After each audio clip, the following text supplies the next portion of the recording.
Thanks very much, Annie, and thanks to Ingrid as well for as co-convener for the invitation. I think I hesitated for all of about 2.5 seconds in accepting this speaking invitation because this is really a topic that I am quite passionate about. And as Annie says, actually, you know, one of the themes that I'll talk about is communicating with patients in a clinical way, but also with patient communities and the community at large, because I think that's so important for researchers and for health professionals and clinician scientists. Okay, so why communication matters, the secret of sharing your story. So I always start off with my disclosures, and why do I do that? Well, we should all do that because some of my colleagues have got into serious trouble by not financially disclosing potential conflicts of interest. So I don't have very many, but I have led clinical trials in collaboration with some commercial entities where the money flows to my institution to help support those trials. Okay, so look, I want to kick off with this theme about the community and patients and involving patients in what we do, because if you communicate your science, medical science, basic science, translational science really effectively, you're going to have more impact. So this gentleman here is Jay Allen, who walked from Adelaide to Sydney via Melbourne to fundraise for melanoma trial. And I describe Jay as the world's leading melanoma advocate. And he's a wonderful communicator. He's really down-to-earth guy, connects so well to other patients because he's had melanoma himself. And, you know, I've really teamed up with Jay on a number of things. And at the end, I'll tell you one of the things, you know, we teamed up with was to change public policy with regards to solariums. And so, you know, Jay's a very good communicator, and if you become a good communicator yourselves, which you should all focus on doing, then teaming up with the community to bring about, you know, change, communicating science, communicating and advocating for policy changes can be really effective. Okay, so what's my key message? You should all continually assess and improve your communication in both science and clinical practice. And I know some of you, you know, are already in clinical practice, but most are heading in that direction. And, you know, that what I want to emphasise here is the continually assess. You've got to keep thinking, am I communicating well? When you're giving talks, when you're talking to patients, when you're even, you know, talking to your colleagues, continually try to improve your communication. So just my clinic, I do clinics on Fridays, and Friday before last I came up to my nurses after I saw a new patient and I said, gee, you know, I've just realised why when I was taught at medical school to let the patient tell their story and their history, why I persisted to do that always, you know, very, very early in my consultation to this day. And it just dawned on me that actually why I've continued to do it is that I understand the patient's health literacy really well if they can tell their story well.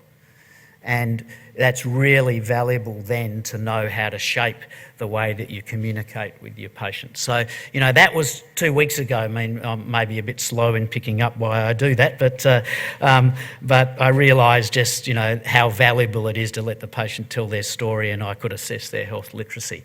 So why does communication matter? So if you're a clinician, it improves your effectiveness hugely as a clinician. So Ingrid and I, and I'm not going to mention names, were having a conversation at lunch about one of my colleagues who's a bad communicator. And you know, that's, you know, she's trying to work on that, my colleague. But it's so important if you're a clinician to be a good communicator.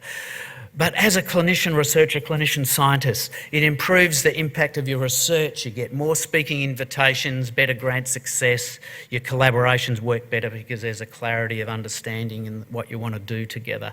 And this is actually like a virtuous cycle. Because if you can write really clearly in written communication in your papers, in your grants, you can communicate verbally very well, then it's going to improve your success as a researcher. And, like I mentioned, Jay, at the start, that good communication means you can engage with the community and speed up the translation of new science into clinical practice. And it was interesting hearing Jay Shree's talk just before about psychiatry before lunch, and just how long the timeline is to try to change practice. It happens a lot faster in oncology, and engaging the community is really important because of that. The other comment I might make too, because I love Jay Shree's talk. In fact, I'm going to get into the next slide about the key principles of communicating, and she is brilliant. So if you model the way you communicate when you give a talk on the way that she gave her talk, you're going to do very well. But one thing that hit me, just to follow on from her talk, is that my daughter's actually about to graduate from University of Melbourne Medical School. I think she's got one more week left. And I'm actually really proud because she is, of course, you tend to be proud of all your kids, but I'm proud not just because she's graduating from medicine, but she's earmarked, she wants to tackle the big challenges in healthcare. So she is interested in psychiatry and neurology, and she's actually interested in bringing the two together, just like Jay Shree said. So I was sitting there, and actually I was taking photos and sending it through to my daughter, to help inspire her. Not that she needs much, because she's recognised, the need in those areas of healthcare. All right, let's get into some key principles about communicating. And what you'll see is, as I talk about patient communication, as I talk about communicating to your colleagues when you're giving talks, the principle's actually pretty clear and same across the board. So always got to know what your key messages are. Be structured. If you're meandering, you lose people. If you're giving a talk, don't read. Don't read. It's my little anecdote about not reading is in fact, I'll get to that a little later when I talk about rehearsing when you're giving a talk. But you can get into problems from reading because you just don't engage your audience. Because connecting to your audience and trying to be personal, I just told you about my daughter, right? And I think that probably got you a bit more engaged in what I'm saying, because I've told you about a personal story. Jayshree came and talked about, she was late arriving at the meeting, 15-year-old patient, right, that she had to see. That's very engaging. I do exactly the same thing. I talk about, in fact, I talked about my clinic before last, Friday before last. So be personal and connect to your audience. Be passionate. People love passion. You'll get your message across if you're passionate. And of course, keep it simple, stupid. You've probably heard of the KISS principle. Try to keep your communications simple, otherwise you lose people, and that goes for the way you use your PowerPoint slides. You've heard of death by PowerPoint. Too many animations, too complex in information, you lose people, so keep it simple. All right, so I'm going to now go on and talk about communication to patients, about how giving talks, and then I thought you might be interested in the media as well, and what I've learned about communicating to the media, because actually, as future leaders in this room, for you all as clinician scientists of the future, that you should embrace the media, because you can connect to the community and really get things done for the benefit of patients. All right, so let's talk about patient communication. Okay, so what I do is I review information before I step into a consult, and I work out what the plan is and what my key messages are that I want to work on with the patient out of that particular consult before I go in. I don't fumble around with notes in the room and turn my back to the patient and look at a computer screen. That's just awful. So I have a plan. And that gives patients a certain degree of confidence as well when you're communicating clearly what you think as a clinician. And I get structured. Like I said, I let the patient tell their story first, because I'm assessing the health literacy. And look, we all have to look at computers in consults nowadays. And now, there's the little trolleys around the wards, and people are putting notes directly into electronic medical records while they're on their ward rounds.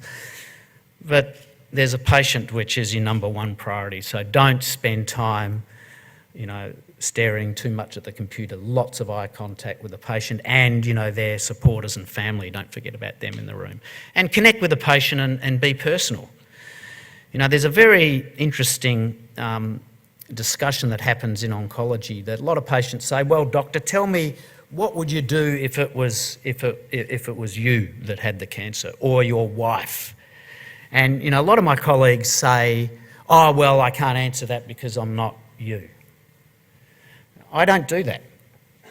I actually recognise you can get a personal connection by talking about, what you would do if it was you, but still be very respectful of their autonomy because they're not you.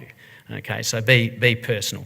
So another example of being personal, so this bloke here, some of you will know if you like footy, is Jared Roughhead, who's one of my patients, and Jared and I have done quite a few public forums together to talk about his experience of having advanced metastatic melanoma and how he's gone into complete remission. And because I partnered with Jared in these public forums, I can sometimes in consults talk about his experience, which he's happy for me to do. Okay, and that is, that's a way of connecting to your patient. You've got to be careful because, he's a elite sports person and different to others. But at times, there's elements that you can connect with your patient there. All right, let's move on now and talk about giving presentations and talks. And what's really important is to know your audience. Now, what I was going to do today. Before arriving here, I was going to do a show of hands and get a bit of a feel for the demographic of all of you and what you do. But actually, I got to know a lot of you during lunchtime and we spoke together. So I felt now I've got a fair idea of knowing the audience because the way you pitch your talk and your communication is different based on the audience. I give talks sometimes where there are basic scientists in a room as well as clinicians. And even sometimes, in addition to scientists and clinicians, there's patients in the room, and then you've got to know the mix to work out how to pitch your communication for your talk. So always know your audience. All right, so how to give a great talk, key messages again, okay? Structure, again, same as a clinical consultation. Don't read, I mentioned, and be personal, just as Jayshree did earlier, just before lunch. Now, what about rehearse or not to rehearse? And here I want to tell you a little story and a little narrative. Now, I'll start with what I do. So for a talk like this, I structure it by putting my slides together and I don't rehearse because I think I can be more engaging with you as an audience because I haven't been over rehearsed. However, if I'm going to a conference and I've got to give a talk in 8 minutes with 2 minutes discussion, I do rehearse because it's a disaster in effective communication of your scientific data if you have to get cut off short. It's embarrassing for you, but also you haven't got your message across to the audience, right? Because you're jumping over data to get to your conclusion slides. So I do rehearse for short talks, but not for longer talks. And what you can do in a longer talk is you keep an eye on the time, and you can sometimes speed up. It takes experience to not rehearse. And I wouldn't be doing that right at the start of your career, but think about it as you develop your own confidence in the way that you present. And if you get your slides structured right, you've got all of those little messages that keep you on track about what you're going to say, and you can go through your slides and think about the points you want to make. But word for word rehearsal is not good, and we've spoken about keep it simple. All right, now I'm just going to give you some examples now. So I gave a talk to a patient advocacy group with a lot of patients in the room just a couple of weeks ago, and it was about cancer because that's my area, about sequencing of therapy. And the question for us in melanoma is whether we should give immune therapies first, or if there's a targetable mutation like the BRAF gene, which is an oncogene that gets mutated in melanoma, should you give that first? Does the sequence matter? And so that was the talk to a lay audience. So how did I go about sort of talking about this? And I'll show you some specific data on the next slide. First of all, I wanted to make it personal, and and talked about the person doing the research in my lab, which is Peter Lau, who's a medical oncologist. Okay, so relate, that there's real human beings doing science, and patients can really connect to the idea of someone focusing on such important questions as a researcher. And I've got now 5 minutes, signal's gone up, so I think I'm on track. So thank you. Okay, so this is what I presented to the audience. So this is actually Kaplanmeier curves, very technical sort of thing, but actually you can walk an audience through technical stuff without losing them. You've got to explain. So what I explained is that you start off with 100% at the start of treatment. The tumours have not progressed, and then the line drops down as more and more patients progress. And so, there's a clear difference here in sequencing if you get the particular treatment called ipi-nivo first versus second or third, big striking difference. So, a simple slide. The audience knew they were all patients, they know what ipi and nivo is, but for you guys it's anti-CTLA-4 and anti-PD-1 immune checkpoint therapy. Another talk I've given recently, and I did to this same audience, this lay audience this night, is about cure. And cure is really interesting. It actually came up in posters with the Doherty Institute. We're talking about curing viral infections. So cure's starting to be an interesting concept even in advanced cancer, and something that is very important for us in healthcare. But my colleagues in oncology really struggle using the word. This is an amazing study. So 180 oncology clinicians at one of the world's leading cancer centres in Boston. 60% said, I'd never use the word cure, and even people that were alive at 20 years with what cancers that many of us would consider cured, many oncologists would not use it. So people don't like using the word cure. So one thing I've started to do, and what I did with the audience, the patient advocate and patient audience, is start to say, well, are we really curing people with advanced melanoma? And I started off by showing them a survey I did, and I've started to use PolEV quite a lot in my talks to get audience interactions. So I asked, this is a survey I did live of about 400 leading melanoma experts in Europe. And I asked them these questions, and look, 60% of these experts in Europe believe that patients are being cured with advanced disease. So then what I did was I asked exactly the same questions to the patients. And what were the results? Pretty much identical, which I thought was really interesting. So the patients are that well informed, they've come to the same conclusion when talking about the data as melanoma experts. So finally, do keep things personal. So here's a patient of mine doing a fundraising bike ride. We crossed the line together. And finally, just now, just a couple of minutes on communicating through the media. The community love medical science. Don't be afraid. Don't be afraid as your career develops. You should embrace the media. Think about your goals. Sometimes it's just awareness of something, but sometimes there are goals. You can get political policy set when you communicate through the media. Same messages and principles when you're talking to the media, but the modalities are different. TV, you've got to deliver a message in about 30 seconds. I love radio because you can really explore things in more detail. Newspapers are really tough though, because what happens in newspapers is the editors get stuck into the information and you're never quite sure what's going to come out, so you have to be very careful about getting what you want to be quoted on when you talk to the journalists. So the final thing is just to talk just very briefly for a minute or so before we go to questions about a really interesting experience I had early in my career with the media. How many people in the room know this young lady?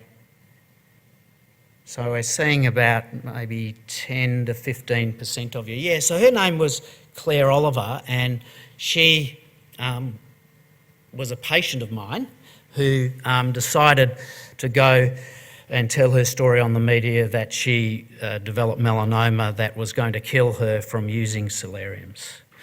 And why I show this as an example is this was actually some brilliant team communication.